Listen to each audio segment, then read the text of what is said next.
ನಮಸ್ತೆ. Welcome to divine mother light meditation. ನಾವೆಲ್ಲರೂ ಇವತ್ತು ಅತ್ಯಂತ ಮುಖ್ಯವಾದ ಅವಶ್ಯಕವಿರುವ ವಿಷಯಕ್ಕೆ ಆಕೆಯ ಜ್ಞಾನಧಾರಿಯನ್ನು ತುಂಬಿಕೊಳ್ಳೋ ಪ್ರಯತ್ನವನ್ನು ಮಾಡೋಣ. ಅದು ಪ್ರೀತಿ. ಎಸ್, ನಮ್ಮೆಲ್ಲರಿಗೂ ಇರುವಂತಹ ಉಸಿರಾಟದಷ್ಟೇ ಅವಶ್ಯಕತೆ ಇರುವ ಪ್ರೀತಿಗೆ ಆಕೆಯ ಬೆಳಕಿನ ಜ್ಞಾನದ ಪ್ರೀತಿಯ ದಾರಿಯನ್ನು ತುಂಬಿಕೊಳ್ಳೋಣಂತೆ. ಬನ್ನಿ, let's begin 6 minutes 6 seconds of divine mother light meditation. ಧನ್ಯವಾದಗಳು. ಈ ರೀತಿ ಪ್ರತಿನಿತ್ಯ ಅದ್ಭುತವಾದ ವಿಷಯಗಳನ್ನು ಅನಾವರಣ ಮಾಡ್ತಾ ಅರ್ಥ ಮಾಡ್ಕೊಳ್ತಾ ನಮ್ಮ ಸೆಲ್ಫ್ ಲವ್ 365 ಅನ್ನೋ ಇಡೀ ವರ್ಷದ ಇಂಟೆನ್ಸ್ ವೆಲ್ನೆಸ್ ಪ್ರೋಗ್ರಾಮ್ನ ಅಟೆಂಡ್ ಮಾಡ್ತಾ ಅದ್ಭುತವಾದ ಸುಧಾರಣೆಯನ್ನು ನೋಡಿರುವಂಥ ಪಾರ್ಟಿಸಿಪೆಂಟ್ಸ್ನ ಒಪಿನಿಯನ್ನ ದಿನಾಗಲೂ ನಾವು ಒಂದೊಂದು ಗಮನಿಸ್ತೇವೆ ಮತ್ತು ಅದರಿಂದ ನಾವು ಹೆಚ್ಚು ಹೆಚ್ಚು ತಿಳ್ಕೊಂಡು ಹಲವಾರು ವಿಷಯಗಳನ್ನು ಅಳವಡಿಸ್ಕೊಳ್ತಾ ಇದ್ದೀವಿ. ಬನ್ನಿ, ಇವತ್ತು ಕೂಡ ನಮ್ಮ ಸೆಲ್ಫ್ ಲವ್ 365ನ ವೆಲ್ನೆಸ್ ಪ್ರೋಗ್ರಾಮಿನ ಭಾಗವಹಿಸಿದ್ದಲ್ಲಿ ಯಾವ ರೀತಿ ಬದಲಾವಣೆ ಆಯಿತು ಅನ್ನೋ ಒಬ್ಬರ ಒಪಿನಿಯನ್ನ ಗಮನಿಸೋಣ. ವರ್ಷದ ಯಾವತ್ತಾದರೂ ಸೇರ್ಕೊಳ್ಬೋದಾದಂಥ ಈ ಪ್ರೋಗ್ರಾಮನ್ನು ಮೊದಲು ಭಾಗವಹಿಸೋಕ್ಕಿಂತ ಮುಂಚೆ ಸೆಲ್ಫ್ ಲವ್ ಅಂದರೆ ಏನು ಅಂತ ನೀವು ತಿಳ್ಕೊಳ್ಬೇಕು.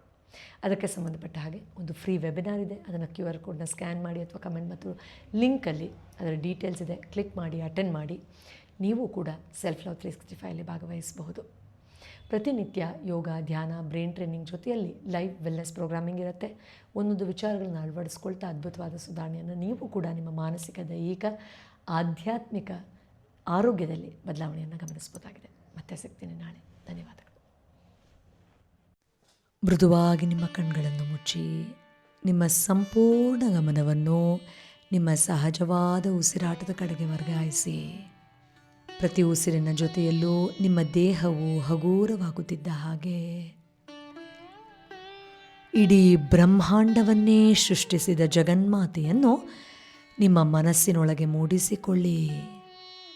ಪ್ರೀತಿ, ಅನುಕಂಪ, ಅನಂತ ಬೆಳಕಿನ ಮೂಲವಾದ ಆ ಜಗನ್ಮಾತೆಯನ್ನು ನಿಮ್ಮ ಹೃದಯದೊಳಗೆ ಅನುಭವಿಸುತ್ತಿದ್ದ ಹಾಗೆ ನಿಮ್ಮ ಸುತ್ತಲೂ ಧನಾತ್ಮಕವಾದ ಪ್ರಕಾಶಮಾನವಾದ ಬೆಳಕು ಆವರಿಸುತ್ತಿರುವ ಹಾಗೆ ಭಾವಿಸುತ್ತಾ ಆಕೆಯ ಸ್ಮರಣೆಯ ಬೆಳಕು ನಿಮ್ಮ ಹೃದಯದಿಂದ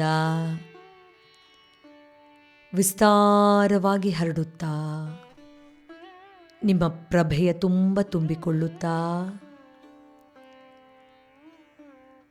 ಮಾತೆಯ ಬೆಚ್ಚನೆಯ ಪ್ರೀತಿ, ರಕ್ಷಣೆ ಮತ್ತು ನಿರಂತರವಾದ ಪ್ರೀತಿಯು ನಿಮ್ಮ ಬಳಿಯಲ್ಲೇ ಜೊತೆಯಲ್ಲೇ ಇರುವ ಈ ಮೃದುವಾದ ಅನುಭವವನ್ನು ಆಳವಾಗಿ ಅನುಭವಿಸುತ್ತಾ ಪ್ರಕಾಶಮಾನವಾದ ಸೂರ್ಯನ ಬೆಳಕು ಎಲ್ಲೆಡೆ ಹರಡುವಂತೆ ನಿಮ್ಮ ಪ್ರತಿ ಉಸಿರಿನ ಜೊತೆಯಲ್ಲೂ ಈ ಬೆಳಕು, ಈ ಪ್ರೀತಿಯು ನಿಮ್ಮೊಳಗೆ ಇನ್ನೂ ಆಳವಾದ ಅನುಭವಕ್ಕೆ ಬರುತ್ತಿರುವ ಹಾಗೆ ಭಾವಿಸಿ.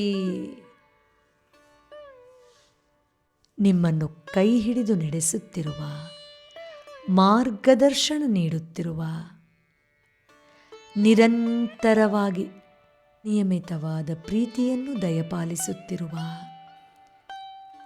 ಆಕೆಯ ಪ್ರೀತಿಯನ್ನು ಆಳವಾಗಿ ಅನುಭವಿಸುತ್ತಾ ಆಕೆಯ ಕೃಪೆಯ ಧಾರೆಯನ್ನು ಸಂಪೂರ್ಣವಾಗಿ ಹೀರಿಕೊಳ್ಳುತ್ತಿರುವ ಹಾಗೆ ಕಲ್ಪಿಸಿಕೊಳ್ಳಿ. ಅವಳ ಈ ಕೃಪೆಯ ಜೊತೆ, ಮಮತೆಯ ಜೊತೆ, ಶುಶ್ರೂಷೆಯ ಜೊತೆ ಕೆಲವು ಕ್ಷಣಗಳ ಕಾಲ ಆನಂದದಿಂದ ಆರಾಮದಾಯಕವಾದ ಭಾವನೆಯಲ್ಲಿ ಇರಿ. ನಿಧಾನವಾಗಿ ಆ ಜಗನ್ಮಾತೆಯ ಪ್ರೀತಿಯ ಬೆಳಕು ನಿಮ್ಮನ್ನು ಪ್ರವೇಶಿಸುತ್ತಿದ್ದ ಹಾಗೆ ಜನ್ಮ ಜನ್ಮಾಂತರಗಳಿಂದ ಪ್ರೀತಿಯನ್ನು ಯಾಚಿಸುತ್ತಿರುವ ನಿಮ್ಮ ಅಂತರ್ಮನಸ್ಸಿಗೆ ಯಥೇಚ್ಛವಾದ ಪ್ರೀತಿಯ ಧಾರೆಯನ್ನು ಹರಿಸುತ್ತಿರುವುದನ್ನು ಮಾನಸಿಕವಾಗಿ ಕಲ್ಪಿಸಿಕೊಳ್ಳಿ.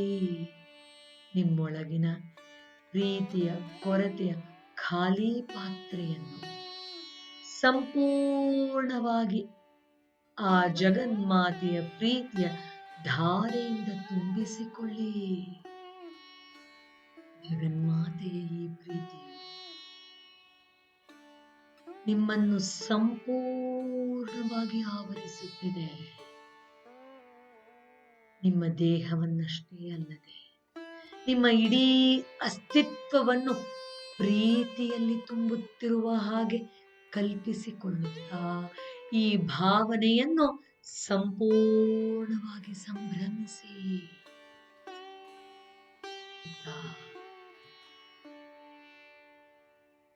ಹಾಲಿನ ಪಾತ್ರೆಯು ಉಕ್ಕಿ ಹರಿಯುವ ಹಾಗೆ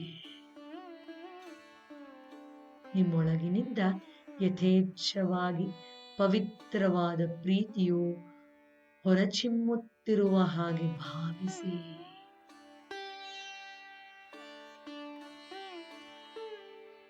ಈ ಪ್ರೀತಿಯ ಶಕ್ತಿಯು ನಿಮ್ಮ ಕಣ್ಗಳ ಮುಖಾಂತರ, ನಿಮ್ಮ ಆಲೋಚನೆಗಳ ಮುಖಾಂತರ, ನಿಮ್ಮ ವಿಚಾರಧಾರೆಗಳ ಮುಖಾಂತರ, ನಿಮ್ಮ ಪ್ರೀತಿಯ ಮುಖಾಂತರ ಎಲ್ಲೆಡೆಯೂ ಎಲ್ಲರಿಗೂ ಹರಡುತ್ತಿರುವ ಹಾಗೆ ಕಲ್ಪಿಸಿಕೊಳ್ಳಿ. ಈ ಪ್ರೀತಿಯು ಜಗನ್ಮಾತೆಯ ಕಡೆಗೆ ನಿಮ್ಮ ಪ್ರೀತಿಯಾಗಿ, ಸೃಷ್ಟಿಯ ಕಡೆಗೆ ನಿಮ್ಮ ಒಲುವಾಗಿ, ನಿಮ್ಮ ಬಗೆಗಿನ ನಿಮ್ಮ ಸ್ವಯಂ ಪ್ರೀತಿಯಾಗಿ ಸಂಪೂರ್ಣವಾಗಿ ನಿಮ್ಮನ್ನು ಆವರಿಸುತ್ತಿರುವ ಹಾಗೆ ಕಲ್ಪಿಸಿಕೊಳ್ಳುತ್ತಾ ಆಕೆಯ ಈ ದಯೆಗೆ, ಅನುಕಂಪಕ್ಕೆ, ಪ್ರೀತಿಗೆ, ಒಲವಿಗೆ ಅನಂತ ಅನಂತ ಧನ್ಯವಾದಗಳನ್ನು ಸಲ್ಲಿಸುತ್ತಾ ಆಕೆಯ ಪ್ರೀತಿಯ ಧಾರೆಯಲ್ಲಿ ನೀವೇ ಪ್ರೀತಿಯಾಗಿ ಪ್ರೀತಿಯನ್ನು ಆಳವಾಗಿ ಅನಾವರಣಗೊಳಿಸಿಕೊಳ್ಳುತ್ತಾ ಸಂಭ್ರಮದಿಂದ, ಸಂತೋಷದಿಂದ ನೀವು ಇಚ್ಛಿಸಿದಾಗ ಕಂಡುಕೊಳ್ಳ. ಧನ್ಯವಾದಗಳು. ಧನ್ಯವಾದಗಳು. ಈ ರೀತಿ ಸೆಲ್ಫ್ ಲವ್ 365 ಅನ್ನೋ ವರ್ಷದಲ್ಲಿ ಯಾವತ್ತು ಬೇಕಾದ್ರೂ ಸೇರ್ಕೊಳ್ಬೋದಾಗಿರುವಂತಹ ಒಂದು ಅಮೇಝಿಂಗ್ ಇಂಟೆನ್ಸ್ 365 ಪ್ರೋಗ್ರಾಮಲ್ಲಿ ಆಳವಾದ ಯೋಗ, ಧ್ಯಾನ, ಬ್ರೈನ್ ಟ್ರೈನಿಂಗ್ ಮತ್ತು ಲೈವ್ ವೆಲ್ನೆಸ್ ಪ್ರೋಗ್ರಾಮಿಂಗನ್ನು ಅಟೆಂಡ್ ಮಾಡ್ತಾ ಯಾವ ರೀತಿ ಸುಧಾರಣೆಯನ್ನು ತನ್ನ ಜೀವನದಲ್ಲಿ ಅನುಭವಿಸಿದ್ದಾರೆ ಭಾಗವಹಿಸೋರು ಅನ್ನೋದನ್ನು ಒಮ್ಮೆ ಗಮನಿಸಿ ಅದರ ಮೂಲಕ ನಾವು ಕೂಡ ಸ್ಫೂರ್ತಿಯನ್ನು ತಗೊಳ್ಳೋಣ. ನೀವು ಕೂಡ ಈ ಸೆಲ್ಫ್ ಲವ್ 365ನ ಜರ್ನಿಯಲ್ಲಿ ಇರಬಹುದು, ಭಾಗವಹಿಸಬಹುದು. ಅದಕ್ಕೆ QR ಕೋಡ್ನ ಸ್ಕ್ಯಾನ್ ಮಾಡಿ ಅಥವಾ ಲಿಂಕ್ ಡಿಸ್ಕ್ರಿಪ್ಷನ್ ಮತ್ತು ಕಮೆಂಟ್ ಬಾಕ್ಸಲ್ಲಿದೆ. ನೀವು ಈ ಜರ್ನಿಯನ್ನು ಹೇಗೆ ಇನಿಷಿಯೇಟ್ ಮಾಡಬಹುದು ಅನ್ನೋ ಡೀಟೇಲ್ಸ್ ಕೂಡ ಅದರಲ್ಲಿದೆ. ಬನ್ನಿ ಅವರ ಒಪಿನಿಯನ್ನ ಹಂಚ್ಕೊಳ್ಳುವುದ ಆ ಸಂಭ್ರಮವನ್ನು ಗಮನಿಸೋಣ. ಮತ್ತೆ ನಾಳೆ ಸಿಗ್ತೀನಿ. ಧನ್ಯವಾದಗಳು. ಅನ್ಮ್ಯೂಟ್ ಮಾಡ್ಕೊ. ಯಾವಾಗಲಿಂದ ಇದ್ದೀರಾ ನೀವು ಕ್ಲಾಸಲ್ಲಿ? Ma'am thank you so much ma'am. ಇವತ್ತು ಮಾತಾಡ್ಲೇಬೇಕು ಧೈರ್ಯ ಬಂದಿದೆ ನಿಮ್ಮಿಂದ ಮ್ಯಾಮ್. ಅಯ್ಯೋ, ಇಟ್ಸ್ ಅ ಪ್ಲೆಜರ್ ಅಮ್ಮ. ಹೇಳಿ. So nice of you. Ma'am actually 5:15ಇಂದನೇ ಟ್ರೈ ಮಾಡ್ತಾ ಇದ್ದೀನಿ ಲಿಂಕ್ ಜಾಯಿನ್ ಆಗಕ್ಕೆ. ಬಂದೇ ಇಲ್ಲ ಅನ್ಕೊಂಡು ಬಾಗ್ಲು ನೀರ್ ಹಾಕ್ಬಿಟ್ಟು ಸ್ನಾನ ಮುಗಿಸಿ ಮತ್ತೆ ಬಂದ್ ನೋಡತಂಕ 6:15 ಆಗ್ಬಿಟ್ಟಿತ್ತು, 6:14 ಆಗ್ಬಿಟ್ಟಿತ್ತು. ಟ್ರೈ ಮಾಡೋಣ, ಮೋಸ್ಟ್ಲಿ 7 ಗಂಟೆಗೆ ಇರಬಹುದು ಅನ್ಕೊಂಡ್ಬಿಟ್ಟೆ. ಲಿಂಕ್ ನಾನು ಶೇರ್ ಮಾಡಿದ್ನಲ್ಲ, ಲಿಂಕ್ ಬಂದಿಲ್ವಾ ನಿಮ್ಗೆ? 40 ಲಿಂಕ್ ಶೇರ್ ಆಗಿದೆ. ಎಷ್ಟಕ್ಕೆ? 5:46ಕ್ಕೆ. ಹೌದು, ಕರೆಕ್ಟ್. ಇವರಿಬ್ರು ಮಲಗ್ಬಿಟ್ಟಿದ್ರು ತರ್ಲೆಗಳು, ಆಮೇಲೆ ನಾನೇ ಶೇರ್ ಮಾಡಿದೆ. ಹೌದು. Thank you so much ma'am. ನಿಮ್ ಜೊತೆ ಮಾತಾಡ್ತಾ ಇದ್ದೀನಿ. It's a pleasure. Manifestation class ಇಂದ ಜಾಯ್ನ್ ಆಗಿದೆ ಮೇಡಮ್. ಅದು ರಾಜೇಶ್ ಪಾಡ್ಕಾಸ್ಟ್ ಇಂದ ಜಾಯ್ನ್ ಆಗಿದ್ದು. ಸೊ ಹೀಗೆ ಎಲ್ಲ ನೋಡ್ತಾ ಇದ್ದೆ ನಾನು, ಅವ್ರದ್ದು ಒಳ್ಳೊಳ್ಳೆ ವಿಷಯಗಳನ್ನೆಲ್ಲ ಯಾವಾಗ್ಲೂ ಒಂದೊಂದ್ಸಲ ನೋಡ್ತಾ ಇದ್ದೆ. ತುಂಬಾ ಜಾಸ್ತಿ ಅಡಿಟ್ ಆಗಕ್ ಹೋಗಿಲ್ಲ. ಒಳ್ಳೊಳ್ಳೆ ವಿಷಯ, ಆರ್ಗಾನಿಕ್ ಇದ್ರ ಬಗ್ಗೆ ನಾನು ಜಾಸ್ತಿ ನೋಡ್ಕೊಂಡು ನಾನು ಬದಲಾಗ್ಬೇಕು. ಮನೇಲಿ ಮಕ್ಕಳಿಗೆ ನಾವು ದುಡ್ಡು ಸಂಪಾದನೆ ಮಾಡೋದು ಇಂಪಾರ್ಟೆಂಟ್ ಅಲ್ಲ, ಆರ್ಗಾನಿಕ್ ಆಗಿ ಬದುಕ್ಬೇಕು, ಮಕ್ಕಳ ಆರೋಗ್ಯ ಮುಂದೆ ಜೀವನದಲ್ಲಿ ಚೆನ್ನಾಗಿರ್ಬೇಕು ಅನ್ನೋ ಒಂದು ಥಾಟ್ ಇಂದ ನಾನು ಯೂಟ್ಯೂಬ್ ಅಲ್ಲಿ ಇದೆಲ್ಲ ನೋಡ್ಕೊಂತಾನೆ ಬರ್ತಾ ಇದ್ದೆ ಮ್ಯಾಮ್. ಸೊ ಗಾಯು ಗ್ಲಿಟ್ಸ್ ಅಂತ ಅವರೊಬ್ರು ನನ್ಗೆ ಪರಿಚಯ ಇದಾರೆ ಯೂಟ್ಯೂಬ್ ಅಲ್ಲಿ. ಅವರು ಕೂಡ ಹ್ಮ್ ಆರ್ಗಾನಿಕ್ ಬಗ್ಗೆ ಎಲ್ಲ ಹೇಳ್ತಿರ್ತಾರೆ. ಹೌದು ಅವ್ರ ಹೌದು ಹತ್ರ ಎಲ್ಲ ತಗೊಳ್ಳೋದು. ಬಟ್ ದುಡ್ಡು ಅಷ್ಟು ಇಲ್ಲ ಮ್ಯಾಮ್. ಇದ್ದಿದ್ರಲ್ಲಿ ಮನೆ ಜೀವನಕ್ಕೆ 5,000 ಕೊಡ್ತಾರೆ, ಅದ್ರಲ್ಲಿ ಜೀವನ ಮಾಡ್ಕೊಂಡು ಹೋಗೋದ್ರಲ್ಲೇ ನಾನು ಎಲ್ಲಾನು ಬ್ಯಾಲೆನ್ಸ್ ಮಾಡ್ತಾ ಇದ್ದೀನಿ. ಸೊ ಅವಾಗ ನಿಮ್ದು ಪಾಡ್ಕಾಸ್ಟ್ ಬಂದಾಗಂತೂ ತುಂಬಾನೇ ಬ್ಲಾಂಕ್ ಆಗ್ಬಿಟ್ಟೆ ಮ್ಯಾಮ್. ಓ ಮತ್ ದಟ್ಸ್ ದೇವ್ರೇ ವಂಡರ್ಫುಲ್. ನನ್ ಕಳ್ಸ್ಬಿಟ್ಟಿದಾನೆ, ನಾನ್ ಮಾಡೋ ಪೂಜೆ ಫಲಕ್ಕೆ ನೀವು ಸಿಕ್ಕಿದಿರಾ ಅಂತಾನೆ ನಾನು ಈಗ್ಲೂ ಬಿಲೀವ್ ಮಾಡ್ತೀನಿ ಮ್ಯಾಮ್. ಥ್ಯಾಂಕ್ ಯು ಅಮ್ಮ, ಮೀನ್ಸ್ ಅ ಲಾಟ್. ನಾನು ಅದಾದ್ಮೇಲೆ ಮ್ಯಾನಿಫೆಸ್ಟೇಷನ್ ಕ್ಲಾಸ್ ಆದ್ಮೇಲೆ ಅದು ನನ್ನ ಬ್ಯಾಚ್ ಬಿ ಇದ್ರಲ್ಲಿ ಇದ್ದೆ ಮೇಡಮ್, ಸೆಕೆಂಡ್ ಬ್ಯಾಚ್ ಅಲ್ಲಿ. ಓಕೆ. ಅವತ್ತು ಆಗ್ಲಿಲ್ಲ. ಹ್ಮ್ ಸೊ ಅದ್ರ 2 ದಿವಸ ಆದ್ಮೇಲೆ ಬುಧವಾರದಿಂದ ಶುರು ಆಗತ್ತೆ, ನಿಮ್ಗೆ ಎಕ್ಸ್ಟ್ರಾ ಲವ್ ಕೊಡ್ತೀನಿ ಅಂತ ಎಲ್ಲ ಪ್ರೀತಿಯಿಂದ ಹೇಳಿದ್ರಿ ಮ್ಯಾಮ್ ನನ್ಗೆ. ಅದು ಇನ್ನೂ ತಲೆಯಲ್ಲೇ ಓಡ್ತಾ ಇದೆ. ನಿಮ್ಗೆ ಹೋಗಿ ನಾನು ಎಕ್ಸ್ಟ್ರಾ ಲವ್ ಕೊಡ್ತೀನಿ ಅಂತ ಎಲ್ಲ ಹೇಳಿದ್ರಿ. ಆ ಲವ್ ಸೊ ನೈಸ್. ಕಂಟಿನ್ಯೂಟಿ ಆಗಿದೆ ಮ್ಯಾಮ್. ಥ್ಯಾಂಕ್ ಯು ಅಮ್ಮ, ರಿಯಲಿ ಮೀನ್ಸ್ ಅ ಗಾಡ್ ಲಾಟ್. ಗಿಫ್ಟ್ ನಮ್ಗೆ ನೀವು ಸಿಕ್ಕಿರೋದು. ಥ್ಯಾಂಕ್ ಯು ಅಮ್ಮ. ಅಂದ್ರೆ ನಾವು ಯೂನಿವರ್ಸಿಗೆ ನಾವು ಎಷ್ಟು ಥ್ಯಾಂಕ್ಫುಲ್ ಹೇಳಿದ್ರು ಸಾಲದು. ನಾವೆಷ್ಟು ನಿಷ್ಕಲ್ಮಶವಾಗಿ ನಾವು ದೇವ್ರನ್ನಾಗ್ಲಿ ಜನಗಳನ್ನ ಪ್ರೀತಿಸ್ತೀವಿ ಅನ್ನೋದಕ್ಕೆ ನಾನೇ ಸಾಕ್ಷಿ ಮ್ಯಾಮ್. ಓ ಎಲ್ಲ ಸೊ ಕೊಡ್ತಾ ಇದ್ದೀನಿ ನಿಮ್ ಕಡೆಯಿಂದ ನನ್ಗೆ. ಸೊ ಮ್ಯಾನಿಫೆಸ್ಟೇಷನ್ ಕ್ಲಾಸ್ ಅಲ್ಲಿ ನಾನು ಹ್ಯಾಂಡ್ ರೈಸ್ ಮಾಡಿದೆ ಲಾಸ್ಟ್ ಡೇ ಇದಲ್ಲಿ ಮೇಡಮ್, ಲೈವ್ ಕ್ಲಾಸ್ ಅಲ್ಲಿ 21 days B3 2 ಇದ್ನಲ್ಲ ಅವಾಗ. ನೀವು ಮ್ಯೂಟ್ ಮಾಡಿದ್ರೆ ನಂಗೆ ಮ್ಯೂಟ್ ಮಾಡ್ಕೊಳ್ಳೋದು ಗೊತ್ತಾಗ್ತಾ ಇಲ್ಲ. ಹ್ಮ್ ಮ್ಯೂಟ್ ಮಾಡೋದು ನಿಮ್ಮ ಅಯ್ಯೋ. ಮಾತು ಬಟ್ ನನ್ನ ಮಾತು ನಿಮಗೆ ಕೇಳಿಸ್ತಾ ಇಲ್ಲ. ಒಂಥರ ವೈಲೆಟ್ ಕಲರ್ ಜರ್ಕಿನ್ ಹಾಕಿದ್ರ ಮೇಡಮ್ ಅಂತೆಲ್ಲ ಹೇಳಿದ್ರಿ. ಬಟ್ ನಾನು ಮಾತಾಡಿದ್ರೆ ಕೇಳಿಸ್ತಾ ಇಲ್ಲ ನಿಮ್ಗೆ. ನಾನು ಅವಾಗ ಅಳ್ತಾನೆ ಇದ್ದೀನಿ ಆಲ್ರೆಡಿ. ಅಯ್ಯೋ. ನೀವಂದ್ರಿ ಮೇಡಮ್ ನಿಮ್ಗೆ ಕೇಳಿಸ್ತಾ ಇಲ್ಲ, ನಿಮ್ ಮಕ್ಳು ಒಳ್ಳೇದಾಗ್ಲಿ ಅಂದ್ರೆ ನಂಗೆ ಅದಷ್ಟೇ ಬೇಕಾಗಿದ್ದು ಮ್ಯಾಮ್, ಓ ಅದಷ್ಟೇ. ಸೊ ಅದ್ ನನಗೆ ನಿಮ್ಮಿಂದ ಸಿಕ್ತು ಮ್ಯಾಮ್. ಸೊ ಈಗ ಏನೇ ಸಮಸ್ಯೆ ಬಂದ್ರು ನಿಮ್ಮ ನೆನ್ಸ್ಕೋತೀನಿ. ಪ್ರತಿಯೊಂದು ವಿಷಯನೂ ಕೂಡ ನನ್ನ ಜೀವನಕ್ಕೆ ತುಂಬಾ ಹತ್ರವಾಗಿದೆ. So nice. ಇದಕ್ಕಿಂತ ಕಾನ್ಫಿಡೆಂಟ್ ಆಗಿ ನಾನು ಎಲ್ಲಾ ಕಡೆ ಮಾತಾಡೋದು, ಎಲ್ಲಿ ಮಾತಾಡಬೇಕು, ಎಲ್ಲಿ ವಾಯ್ಸ್ ತುಂಬಾ ಹೆದರ್ತಿದ್ದೆ ಮ್ಯಾಮ್ ನಾನು. ಸೆಲ್ಫ್ ಲವ್ ಯಾಕೆ ಅಂಜಿಕೆ. ಬೇಕು ಅಂತ ಕೇಳ್ತಿದ್ದೀರಾ? ಹ್ಮ್ ಬಟ್ ಸೆಲ್ಫ್ ಲವ್ ಬೇಕಾಗಿರೋದು ನಾವು ಮಕ್ಕಳಿಗೆ ಆಸ್ತಿ ಓದು ಎಲ್ಲಾ ಕೊಡ್ತೀವಿ ಮೇಡಮ್. ತುಂಬಾನೇ ದುಡ್ಡು ಖರ್ಚು ಮಾಡಿ ಅಷ್ಟ್ ಲಕ್ಷ ಇಷ್ಟ್ ಲಕ್ಷ ಏನೋ ಸ್ಕೂಲ್ಗೆ ಇವಾಗಿನ ಜನರೇಷನ್ ಕೊಡ್ಲೇಬೇಕು ಇಂಗ್ಲಿಷ್ ಮೀಡಿಯಂ ಅಂತ ಎಲ್ಲಾನು ಮಾಡ್ತೀವಿ. ಆದ್ರೆ ನನಗ್ ನಾನು ಆಸ್ತಿ ಮಾಡ್ಕೋಬೇಕು ಅನ್ನೋದೇ ನನ್ಗೆ ಮುಖ್ಯವಾಗಿ ನಾನು ಕಲ್ತಿದ್ದು ಮ್ಯಾಮ್. ಇದರಿಂದ ನಮಗ್ ನಾವು ಆಸ್ತಿ ಮಾಡ್ಕೋಬೇಕು, ನಮ್ ದೇಹಕ್ಕೆ ನಾವು ಒಳ್ಳೇದನ್ನ ಕೊಡ್ಬೇಕು. ನಂಗೆ ತುಂಬಾ ಅಚೀವ್ಮೆಂಟ್, ಬೆಳಗ್ಗೆ ಬೇಗ ಎದ್ದು ಪೂಜೆ ಮಾಡ್ಬೇಕು, ಯೋಗ ಮಾಡ್ಬೇಕು, ಅದು ತುಂಬಾನೇ ಆಸೆ ಮ್ಯಾಮ್. ಅದ್ ನಿಮ್ಮಿಂದ ಈಡೇರ್ತಾ ಇದೆ ನನ್ಗೆ. Oh so nice. ಸೊ ನೀವು ಜೊತೆಗೆ ಹೌಸ್ ವೈಫ್ ಅಮ್ಮ, ವರ್ಕಿಂಗಾ? ಮ್ಯಾಮ್ ಟೀಚರ್ ಆಗಿ ವರ್ಕ್ ಮಾಡ್ತಾ ಇದ್ದೀನಿ. ಓಕೆ. LKG ಮಕ್ಳಿಗೆ 15 ವರ್ಷದಿಂದ ನಾನು LKG ಕ್ಲಾಸ್ ಅರೇ ಟೀಚರೇ ಆಗಿ ವರ್ಕ್ ಮಾಡ್ತಿದ್ದೀನಿ. ಆ ಮಕ್ಳಿಗೆಲ್ಲ ಪುಣ್ಯವಂತರು ನೀವು. ಇನ್ನು ಏನು ತಲೆಗೆ ತುಂಬಿಕೊಳ್ದೇ ಇರೋ ಮಕ್ಕಳ ಜೊತೆ ಟೈಮ್ ಸ್ಪೆಂಡ್ ಮಾಡ್ತೀರಾ ದಿನ, ನೀವೇ ಪುಣ್ಯವಂತರು. ಲಾಸ್ಟ್ ಇಯರ್ ವರ್ಗು ನಾನು ಮಕ್ಳಿಗೆ ಪಾಠ ಮಾಡ್ಬೇಕು, ಮಕ್ಳಿಗೆ ರೈಮ್ಸ್ ಹೇಳ್ಕೊಡ್ಬೇಕು, ಈ ತರ ಹೋಗ್ತಾ ಇದ್ದೆ. ನಾನು ಆಕ್ಟಿವ್ ಆಗಿರ್ಬೇಕು ಅಂತ ಸ್ಕೂಲಿಗೆ ಹೋಗ್ತಾ ಇದ್ದೆ. ಅಲ್ಲಿ ಕಡಿಮೆ ಸಂಬಳ ಆದ್ರೂನು ನಾನು ಅಲ್ಲಿ ಹೋಗಿ ಮಕ್ಳಿಗೆ ಪಾಠ ಮಾಡ್ಬೇಕು, ನಾನು ಆಕ್ಟಿವ್ ಆಗಿರ್ಬೇಕು ಅನ್ನೋ ಉದ್ದೇಶಕ್ಕೆ ಹೋಗ್ತಾ ಇದ್ದೆ. ಬಟ್ ಈ ವರ್ಷ ನಾನು ಎಷ್ಟು ಎಂಜಾಯ್ ಮಾಡಿದೀನಿ ಮಕ್ಳ ಜೊತೆ ಅಂದ್ರೆ ನಾನೇ ಕಳೆದೋಗ್ತಾ ಇದ್ದೀನಿ ಮ್ಯಾಮ್. ಹೌದು. ಇದನ್ನ ಯಾಕೆ ಇಷ್ಟು ವರ್ಷ ನಾನು ಕೊಡ್ಲಿಲ್ಲ ಮಕ್ಳಿಗೆ ಅಂತ ಬೇಜಾರಿದೆ ನನ್ಗೆ. ಮತ್ತೆ ಹೌದು. ಮಕ್ಳಿಗೆ ಪ್ರೀತಿಯಿಂದ ನಾನು ಮಕ್ಳಿಗೆ ಬುಕ್ನ ಎಸಿತಾ ಇದ್ದೆ ಮ್ಯಾಮ್. ನೀವು ಒಂದ್ಸಲ ಹೇಳಿದ್ರಿ ಆ! ಮಕ್ಳಿಗೆ ಕ್ಯಾಚ್ ಮಾಡ್ಕೊತಾ ಇದ್ರು, ಅದು ಖುಷಿ ಪಟ್ಟು ಕ್ಯಾಚ್ ಮಾಡ್ಕೊತಾ ಇದ್ರು. ಅದನ್ನ ನಾನು ಮಾಡ್ತಾ ಗೊತ್ತಾಯ್ತು. ಇದ್ದೆ. ಬಟ್ ಅಲ್ಲ ಅದು ಬೇರೆ. ಕೆಲವು ಸ್ಕೂಲಲ್ಲಿ ನೋಡಿ, ನೀವು ಕ್ಯಾಚ್ ತರ ಪ್ರೀತಿಯಿಂದ ಕ್ಯಾಚ್ ಮಾಡಿದ್ದೀರಾ, ಅದಲ್ಲ. ಆಮ್, ಕೋಪದಲ್ಲಿ ಹಿಂಗೆ ಬಿಸಾಕೋದು, ಬ್ಯಾಡ್ಜ್ ಕಿತ್ತಿರ್ತಾರೆ ಅದನ್ನ ವಾಪಸ್ ತಗೊಳ್ಳಿ ಹಿಂಗೆ ಬಿಸಾಕೋದು, ಅದು not a very good thing. Non but ಎಲ್ಲ ಒಂದು ಅದು ನಂದು ತಪ್ಪು ಅಂತ ಅನಿಸ್ತು ಮೇಡಮ್. 50% ನಂದು ತಪ್ಪು ಇದೆ, ಸರಿನೂ ಇದೆ ಅದರಲ್ಲಿ. ಅದನ್ನ ನಾನು ರಿಯಲೈಸ್ ಮಾಡ್ಕೊಂಡು ನೆನ್ಪಿಸ್ಕೊಳ್ಳೋದು ಅವಾಗ ಕೊಡುವಾಗ. ಅಯ್ಯೋ ಎಸಿಬಾರ್ದು, ಮಕ್ಳು ಖುಷಿ ಪಟ್ರು ಬೇಡ, ಕೊಡ್ಬೇಕು ಇನ್ಮೇಲೆ. ಮಕ್ಳು ನಾನ್ ಮಕ್ಳಿಗೆ ಒಂದೊಂದ್ಸಲ ವರ್ಕ್ ಮಾಡುವಾಗ ಕೊಡಮ್ಮ ಬುಕ್ಸ್ ಅಂತ ಹೇಳುವಾಗ ಅವ್ರು ನಂತರನೇ ಹೆಸಿಯಕ್ ಶುರು ಮಾಡಿದ್ರು. ಓ ಇದು ಕರೆಕ್ಟ್ ನೋಡಿದ್ರಾ? ನೋಡಿದ್ರಾ? ಅರೆ ಅರೆ ಅರೆ ಅರೆ, ಕರೆಕ್ಟ್. ತಪ್ಪು ನಂಗೆ ರಿಯಲೈಸ್ ಆಯ್ತು ಅಂತ ಅನ್ಕೊಂಡು ಈಗ ಅದ್ ನೆನ್ಪಿಸ್ಕೋತೀನಿ. ಮಕ್ಳಿಗೆ ಮೆಡಿಟೇಷನ್ ಮಾಡಿಸ್ತೀನಿ ಮ್ಯಾಮ್ LKG ಮಕ್ಳಿಂದ. ಮತ್ತೆ ನಮ್ಮ HMಗೂ ಹೇಳಿದೆ, ಮೇಡಮ್ ನಾನು ಕಂಟಿನ್ಯೂ ಮಾಡ್ತಾ ಇದ್ದೀನಿ, ಎಲ್ಲಾ ಕ್ಲಾಸ್ ಇದನ್ನ ಕಂಟಿನ್ಯೂ ಮಾಡಿಸಿ ನೀವು ಅಂತ ಹೇಳಿ. UKG ಮ್ಯಾಮ್ಗೂ ಹೇಳ್ಕೊಟ್ಟು ಅವರು ಕಂಟಿನ್ಯೂ ಮಾಡ್ತಾ ಇದ್ದಾರೆ ಎಸ್. ಮಕ್ಕಳಿಗೆ. ಆಮೇಲೆ ನಿಮ್ಮ ಸ್ಕೂಲ್ಗಳಲ್ಲಿ ಯಾರ್ಯಾರು ಟೀಚರ್ ಇದ್ದೀರೋ, ಒಂದೆಲ್ಲೋ ಒಂದು ಕಡೆ ಬಣ್ಣದ ಬಗ್ಗೆ ನೀವು ಒಂಚೂರು ಮಾತಾಡಿ. ಮಕ್ಕಳು ಚಿಕ್ಕವರಾಗಿದ್ರು ಪರವಾಗಿಲ್ಲ. ಹೇಗೆ ಹೂವೆಲ್ಲ ಬೇರೆ ಬೇರೆ ಬಣ್ಣ, ಒಂದೊಂದು ಮರದಿಂದ ಇನ್ನೊಂದು ಮರ ಬೇರೆ ಬೇರೆ ಬಣ್ಣ, ನಿಮ್ಮ ಮಮ್ಮಿ ಒಂಥರ ಬಣ್ಣ, ನಮ್ಮ ಮಮ್ಮಿ ಒಂಥರ ಬಣ್ಣ, ಎಲ್ಲ ಬೇರೆ ಬೇರೆ ಬಣ್ಣ. ದೇವರು ಅಷ್ಟೇ ಫೋಟೋದಲ್ಲಿ ಬೇರೆ ಬೇರೆ ಬಣ್ಣದಲ್ಲಿರ್ತಾರೆ. ಆ ಥರ ನಿಮ್ಮ ಬಣ್ಣ ವಿಶೇಷ. ಯಾರು ಬಣ್ಣದ ಬಗ್ಗೆ ಟೀಸ್ ಮಾಡಬಾರ್ದು, ಅಥವಾ ನಿಮ್ಮ ಬಣ್ಣದ ಬಗ್ಗೆ ನಿಮಗೆ ಹೆಮ್ಮೆ ಇರಬೇಕು, ಅದು ನಿಮ್ಮ ಹೆಸರು ಥರ ಸ್ಪೆಷಲ್ಲು ಅಂತ ತುಂಬ ಅದ್ರ ಬಗ್ಗೆ ಮಾತಾಗುತ್ತೆ ಈ ನಡುವೆ. ಎಷ್ಟೋ ಜನ ಹೇಳ್ತಾರೆ. ಸೊ ಮಕ್ಕಳಿಗೆ ಚಿಕ್ಕ ವಯಸ್ಸಲ್ಲೇ ಅದು ಹೇಳಿಬಿಟ್ರೆ ಅವರು ಮುಂದೆ ಯಾರಾದರೂ ಟೀಸ್ ಮಾಡಿದ್ರೆ ಅವ್ರು ಕರೆಕ್ಟಾಗಿ ಅವ್ರಿಗೆ ಆನ್ಸರು ಕೊಡ್ತಾರೆ ಮತ್ತು ಅದನ್ನ ಒಳಗಡೆನೂ ತಗೊಳ್ಳಲ್ಲ.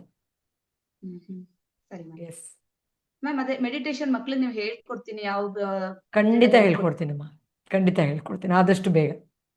ಅದು ನಾನು ವೇಟ್ ಮಾಡ್ತಾ ಪ್ರೆಗ್ನೆನ್ಸಿದು ಮತ್ತೆ ಮಕ್ಕಳದು ಎರಡೂ ಫ್ರೀಯಾಗಿ ಹೇಳ್ಕೊಡ್ತೀನಿ ಅಂತ ಹೇಳಿದ್ದೀನಲ್ಲ, ಖಂಡಿತ ಹೇಳ್ಕೊಡ್ತೀನಿ. ನಂದೊಂದು ಮಕ್ಳು ಸ್ಪೆಷಲ್ ಮೈಕ್ಗೆ ವೇಟ್ ಮಾಡ್ತಿದ್ದೆ, ಬಂತು ಮೊನ್ನೆ ನಂದು ಹೇಳಿದ್ವಿ. ಮೈಕ್ ಬಂತು, ನಾನು ಬೇರೆ ಕಡೆ ತರಿಸಿದ್ದೆ, ಬಂತದು. ಸೊ ಖಂಡಿತ ರೆಕಾರ್ಡಿಂಗ್ ಮಾಡಿ ಅದನ್ನ ಸ್ಟಾರ್ಟ್ ಆದಷ್ಟು ಬೇಗ ಈ ಸಮ್ಮರ್ ಹಾಲಿಡೇಸ್ ಮುಗಿಯೋಷ್ಟರಲ್ಲೇ ಮಾಡ್ತೀನಿ. ಎಸ್ ಮ್ಯಾಮ್ ಮತ್ತೆ ನಾನು ಹೃದಯ ಜ್ಯೋತಿಯಿಂದನೇ ಹಲೋ ಹಾಂ, ಕೇಳಿಸ್ತಿದೆ, ಮಾತಾಡಿಮ್ಮ. ಹೃದಯ ಜ್ಯೋತಿ ಧ್ಯಾನ ಮಾಡಿದ್ರೇನೆ ನಂಗೆ ಸಮಾಧಾನ ಆಗುತ್ತೆ ಮ್ಯಾಮ್. ಓಹ್, ದಿನಾಗ್ಲೂ ಮಾಡ್ತೀರಾ ಅದನ್ನ, ಹೃದಯ ಜ್ಯೋತಿ ಧ್ಯಾನ? ಎಸ್, ಮಾಡ್ತೀನಿ. Beautiful. ಮತ್ತೆ ಎಲ್ಲ ಬರ್ಕೊಂಡಿದ್ದೀನಿ ಮ್ಯಾಮ್, ಮರ್ತೋಗ್ಬಿಡುತ್ತೆ ಅಂತ. ತಿರುವಣ್ಣಾಮಲೆಗೆ ನಿಮ್ ಜೊತೆ ಹೋಗ್ಲೇಬೇಕು ಅಂತ ಮ್ಯಾನಿಫೆಸ್ಟ್ ಮಾಡಿದ್ದೀನಿ ಮ್ಯಾಮ್. ಓಕೆ, ಈ ವರ್ಷ ಬನ್ನಿ ಅಮ್ಮ. ಹಾ, ಖಂಡಿತ ಖಂಡಿತ. ಬರ್ತೀನಿ ಮ್ಯಾಮ್. ಎಷ್ಟೇ ಅಡಚಣೆ ಇದ್ರು ನಾನು ದಾಟಿ ಬಂದೇ ಬರ್ತೀನಿ ಮ್ಯಾಮ್. But Thank you. ಬೆಂಗಳೂರಿಗೆ ಹೋಗೋದು ಬರೋದಿಲ್ಲ ನನಗೆ ಗೊತ್ತಿಲ್ಲ ಮ್ಯಾಮ್.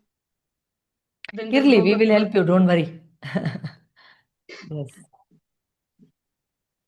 ಮತ್ತೆ ಮ್ಯಾಮ್ ನೀವು ಒಂದ್ಸಲ ಇದು ನೇಚರ್ ಸಿಂಗ್ಸ್ ಮಾಡ್ತಾ ಇರುತ್ತೆ, ನಮ್ ಜೊತೆ ಸ್ಪಂದಿಸ್ತಾ ಇರುತ್ತೆ ಅಂತ ಹೇಳಿದಿರಲ್ಲ ಮ್ಯಾಮ್.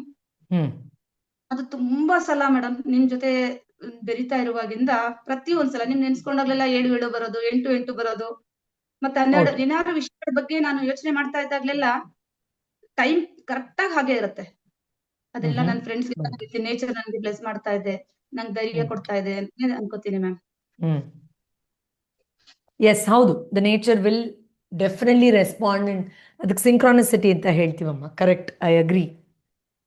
ಮತ್ತೆ ಎಲ್ಲಾರು ಹೋದ್ರೆ ಬ್ಯಾಂಕ್ ಅಲ್ಲಿ ಎಲ್ಲಾರು ಹೋದ್ರೆ ಏನಾರು ಕೇಳಕ್ ಹೆದರ್ತಾ ಇದ್ದೆ ಮ್ಯಾಮ್. ನಾನು ತುಂಬಾನೇ ಕೇಳೋದ ಬಿಡೋದು ಮನೆ ಬಂದು ಅಯ್ಯೋ ಕೇಳ್ಬೇಕಿತ್ತು ಕೇಳಲಿಲ್ಲ ಅಂತ ಹೆದರ್ಕೊಂಡು ಇರ್ತಾ ಇದ್ದೆ. ಬಟ್ ಈಗಂತೂ ಧೈರ್ಯವಾಗಿ ಒಂದ್ಸಲ ಅಲ್ಲ 4 ಸಲ ಕೇಳ್ತೀನಿ ಮ್ಯಾಮ್.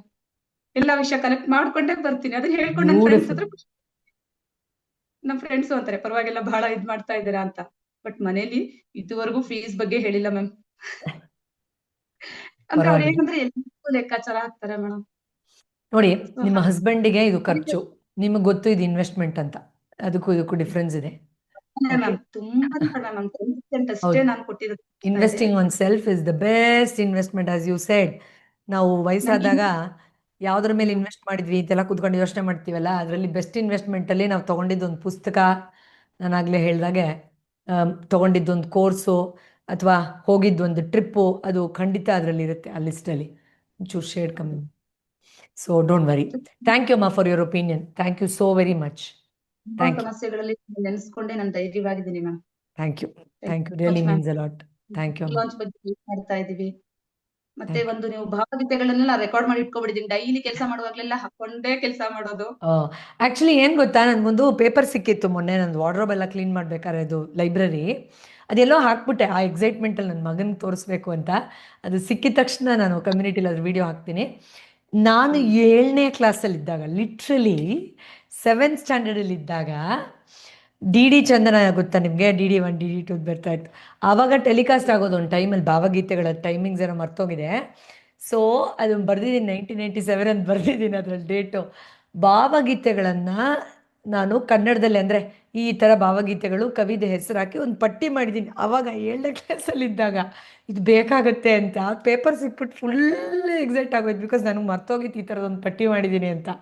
ಅದು ನೋಡಿ ನಂಗೆ ಹೆಂಗೆ ಅನ್ನಿಸ್ತಂದ್ರೆ, ಆವಾಗಲೇ ಗೊತ್ತಾಗೋಗಿತ್ತ ನನಗೆ ಭಾವಗೀತೆಗಳು ಹಾಕ್ತೀನಿ ಅಂತ. ಸೊ ಅದು ಎಲ್ಲೋ ಇಟ್ಬಿಟ್ಟಿದ್ದೀನಿ ಎಕ್ಸೈಟ್ಮೆಂಟಲ್ಲಿ, ಅಯ್ಯೋ ತೋರಿಸ್ಬೇಕು ಅಂತ. ಸಿಗುತ್ತೆ ಅದು ಮತ್ತೆ ಆ ಕಡೆ ಎಲ್ಲ ಇಟ್ಟಿರ್ತೀನಿ. ಏನು ಕೇಳಿಲ್ಲ, ಲೈಟು ಬ್ರೈಟ್ ಆಯಿತು ಅಂತ ಹೇಳಿದೆ. ಸೊ ಅದರಿಂದ ಹೌದಮ್ಮ, ಅದು ಒಂಥರ. ಆಮೇಲೆ ಇನ್ನೊಂದು ವಿಷಯ, ಆಗಲೇ ಅವರು ಹೇಳ್ತಾ ಇದ್ರು ಅಮ್ಮನು ಪ್ಲೇ ಲಿಸ್ಟ್ ಬಗ್ಗೆ. ಕವಿಗಳು ಧ್ಯಾನ ಸ್ಥಿತಿಯಲ್ಲೇ ಅದನ್ನು ಬರೆದಿರ್ತಾರೆ ಅನ್ಸುತ್ತಲ್ವ ಆ ಸಾಲುಗಳು. ಇಲ್ಲಾಂದರೆ ಸುಮ್ಮನೆ ಒಬ್ಬ ನಾರ್ಮಲ್ ಮನುಷ್ಯನಿಗೆ ಆ ಥರ ಬರೆಯೋಕ್ಕಾಗಲ್ಲ. ಅವರು ಕೂಡ ಋಷಿಗಳು ಕವಿಗಳಾಗಿ ಉಟ್ಬಿಟ್ಟಿರ್ತಾರ ಅನ್ಸುತ್ತೆ ಒಂದೊಂದ್ಸತಿ. ಅಷ್ಟು ಆಳವಾಗಿ ಅದ್ರದ್ದು ಸಾಲುಗಳಿರುತ್ತೆ. ಭಾವಗೀತೆಗಳು ಅಂತ ಎಷ್ಟು ಚೆನ್ನಾಗಿ ಕನ್ನಡದಲ್ಲಿ ಹೆಸರಿಟ್ಟಿದ್ದಾರೆ. ಎಸ್, ಥ್ಯಾಂಕ್ ಯು ಅಮ್ಮ, ರಿಯಲಿ ಮೀನ್ಸ್ ಅ ಲಾಟ್. ಒಳ್ಳೆ ಖುಷಿ ಆಯ್ತು ನಿಮ್ಮ ಹತ್ರ ಮಾತಾಡಿ. ಕಮ್ಯುನಿಟಿಲಿ ಯಾರು ಇದ್ ಮಾಡಿದ್ರೋ ಗೊತ್ತಿಲ್ಲ, ಬಟ್ ನಾನು ಇದ್ದೆ ಮ್ಯಾನಿಫೆಸ್ಟೇಷನ್ಲಿ. ಬಟ್ ನಾನು ಥೈಲ್ಯಾಂಡ್ ಹೋಗ್ತಾ ಇದ್ದೀನಿ ಮೇಡಮ್ ಬುದ್ಧ ಪೂರ್ಣಿಮೆ ದಿವಸ. ಓ ಮೈ ಗಾಡ್, ಥೈಲ್ಯಾಂಡ್ ನನ್ನ ಫೇವ್ರೆಟ್ ಕಂಟ್ರೀಸ್ ಅಲ್ಲಿ ಒಂದು. ಸೊ ದಯವಿಟ್ಟು ಎಂಜಾಯ್ ಮಾಡಿ. 30ನೇ ತಾರೀಕು ಹೋಗ್ತೀವಿ, 4 ದಿವಸ 4th ರಿಟರ್ನ್ ಆಗ್ತೀವಿ ಮ್ಯಾಮ್. ಅರೆ ವಾ. ಓಕೆ. ಸೊ ಹೋಗ್ಕೊಂಡೇ ಖಂಡಿತ ಇರ್ಬೇಕು. ಥೈಲ್ಯಾಂಡ್ ತುಂಬಾನೇ ಅದ್ಭುತವಾದಂತಹ ಒಂದು ಜಾಗ. ಸನ್ರೈಸ್ ಸನ್ಸೆಟ್ ಎರಡನ್ನೂ, ಸನ್ಸೆಟ್ ಹೆಚ್ಚು ನಿಮಗೆ ನೋಡಕ್ ಸಿಗುತ್ತೆ ಸನ್ರೈಸ್ಗಿಂತ. ಎಂಜಾಯ್ ಮಾಡಿ. 11 ಹೋಗ್ತಾ ಇದ್ದೀವಿ, ನೈಟ್ 11ಗೆ ಏರೋಪ್ಲೇನ್ ಹೋಗೋದು. ಹಾ, ಬಟ್ ಫಸ್ಟ್ ಎಕ್ಸೈಟ್ಮೆಂಟ್ ಎಸ್. ಒಳ್ಳೇದಾಗ್ಲಿ ಅಮ್ಮ. ಇನ್ ಥೈಲ್ಯಾಂಡ್ ಕೆಲವು ಕಂಟ್ರಿಗಳು ತುಂಬಾ ಒಂಥರ ಗುಡ್ ಫೀಲಿಂಗ್ ಕೊಡುತ್ತೆ. Thailand is definitely one of them. So enjoy ಮಾಡಿ ಅಮ್ಮ, ಎಂಜಾಯ್ ಮಾಡಿ. Have a great great great time. Ma'am. Yes ಅಮ್ಮ. ಸೀರೆ ಉಟ್ಕೊಂಡು ಧ್ಯಾನ ಮಾಡ್ಬೇಕು ಅಂತ ಬುದ್ಧನೇ ನೋಡ್ಬೇಕು ಅನ್ನೋ ಒಂದು ಮನಸ್ಥಿತಿ. ಅವತ್ ಖಂಡಿತ. ಫಸ್ಟ್ ಡೇನೆ ನಾವು ಬುದ್ಧನಿಗೆ ನೋಡಕ್ ಹೋಗೋದು. ಓ, ಅದ ಗೋಲ್ಡನ್ ಸ್ಲೀಪಿಂಗ್ ಬುದ್ಧನಾ? ಓ, ಗೊತ್ತಿಲ್ಲ ದಟ್ಸ್ ಅಲ್ಲಿ. Beautiful. It's a beautiful temple. ಅಲ್ಲಿಂದ ನಿಮಗೆ ಖಂಡಿತ ತುಂಬ ಒಳ್ಳೊಳ್ಳೆ ವ್ಯೂ ಇರೋ ಒಂದು ಇದು ಸಿಗತ್ತೆ. ಸೊ ಎಂಜಾಯ್ ಮಾಡಿ ಅಮ್ಮ, ಎಂಜಾಯ್ ದಟ್ ಟೈಮ್. ನಾನು ಇದೆಲ್ಲ ನೋಡ್ತೀನಿ ಅನ್ಕೊಂಡೇ ಇರಲಿಲ್ಲ ಮ್ಯಾಮ್. ನಮ್ಮ ಮನೆಯವರು ಬೈತಾ ಇದ್ರು, ಬಟ್ ಹೆಂಗ್ ಧೈರ್ಯ ಮಾಡಿದೀನಿ, ಹೆಂಗ್ ಹೋಗ್ತಾ ಇದೀನಿ ಅಂತಾನೆ ಗೊತ್ತಿಲ್ಲ. That's beautiful. Manifestation ಮಾಡಬೇಕು ಇದೆಲ್ಲ ಅನುಭವಗಳು. ನಾನು ಆಗ್ಲೇ ಹೇಳಿದಾಗೆ ಮಾಡ್ಲೇಬೇಕು. ಮ್ಯಾನಿಫೆಸ್ಟೇಷನ್ ಕ್ಲಾಸ್ ಬಂದು ನಿಮ್ದು ಲೈವ್ ಇಂಟ್ರಾಕ್ಷನ್ ಮುಗಿಸ್ಕೊಂಡು ಬರ್ತಿದ್ದಂಗೆ ನಮ್ಮ ಫ್ರೆಂಡ್ ಮೆಂಬರ್ಶಿಪ್ ಅಂತ ಹೇಳಿ ಜಾಯಿನ್ ಮಾಡಿದ್ರು. ಬಟ್ ತುಂಬಾ ಟ್ರೈ ಮಾಡಿದೆ, ನಮ್ಗೆ ಅಷ್ಟೆಲ್ಲ ದುಡ್ಡು ಖರ್ಚು ಆಗಲ್ಲ ಮೇಡಮ್, ನಾನು ಬರಲ್ಲ ಅಂತೆಲ್ಲ ಹೇಳಿ ಕ್ಯಾನ್ಸಲ್ ಮಾಡಿ ಅಂತೆಲ್ಲ ಹೇಳ್ದೆ. ಅವರೇ ದುಡ್ಡು ಹಾಕಿ ನನಗ್ ಮಾಡ್ಕೊಂಡ್ರು, ಅವ್ರ ಮೆಂಬರ್ಶಿಪ್ ಸಿಗತ್ತೆ ಅಂತ. ಇದು ಮ್ಯಾನಿಫೆಸ್ಟೇಷನ್ ಅಂದ್ರೆ. ದುಡ್ಡು ಕೊಟ್ಟಿಲ್ಲ, ನಿನ್ನೆ ಅಷ್ಟೇ 20,000 ರೂಪಾಯಿ ಕೊಟ್ಟಿದ್ರೆ ಇನ್ನ 10,000 ರೂಪಾಯಿ ಬಾಕಿ ಕೊಡ್ಬೇಕು. ಅರೆ ವಾ, ಆಗ್ಲಿ, ಬೇಗ ಹೊಂದ್ಕ ಆಗತ್ತೆ ಅದು ಕೂಡ. ಚೆನ್ನಾಗಿ ಎಂಜಾಯ್ ಮಾಡಿ ಥೈಲ್ಯಾಂಡ್ನ. Yes, so much ma'am. Thank you. ಒಳ್ಳೇದಾಗ್ಲಿ ಅಮ್ಮ. Thank you. ನನ್ನ ಮಕ್ಳಿಗೆ ಒಳ್ಳೇದಾಗ್ಬೇಕು ಮ್ಯಾಮ್. ಪ್ರಪಂಚ ನನ್ಗೆಲ್ಲ ಕೊಟ್ಟಿದೆ, ನನ್ಗೆ ತುಂಬಾ ತೃಪ್ತಿಯಾಗಿ ಜೀವನ ಮಾಡೋದಕ್ಕೆ ನನ್ಗೆ ಇರೋ ದುಡ್ಡಲ್ಲೇ ನಾನು ಜೀವನ ಮಾಡ್ಕೊಂಡು ಹೋಗಬಲ್ಲೆ. ಮತ್ತೆ ಮನೆಯನ್ನು ಶಿಫ್ಟ್ ಮಾಡ್ತಾ ಇದ್ದೀನಿ ಮ್ಯಾಮ್. ನನ್ ಕನ್ಸಲ್ಲಿ ಯಾವ ತರ ಮನೆ ಬೇಕು ಅನ್ಕೊಂಡಿದ್ದೆ ಅದೇ ಮನೆಗೆ ಹೋಗ್ತಾ ಇದ್ದೀನಿ ಮ್ಯಾಮ್. ಬೋಗಿಕ್ಕಾದ್ರೂ ಅದೇ ತರ ಮನೆಗೆ ಹೋಗ್ತಾ ಇದ್ದೀನಿ ma'am. Very nice. Self life ಒಂದು ಆಸ್ತಿ ಮ್ಯಾಮ್. ಪ್ರತಿಯೊಬ್ರು ಇದನ್ನ ತಗೊಳ್ಳೇಬೇಕು ಮ್ಯಾಮ್. ಯೂನಿವರ್ಸ್ ನಮಗೆ ಕೊಡೋ ಗಿಫ್ಟ್ ಮ್ಯಾಮ್, ಇದು ದೇವ್ರು ನನಗೆ ಕೊಟ್ಟಿರೋ gift ma'am. Oh, thank you ಅಮ್ಮ. Really means a lot. ಒಳ್ಳೇದಾಗ್ಲಿ. May all your dreams manifest. ಒಳ್ಳೇದಾಗ್ಲಿ. ಇರ್ಲೇಬೇಕು ಅಂತ ಆಸೆ ಪಡ್ತೀನಿ ಮ್ಯಾಮ್. Thank you.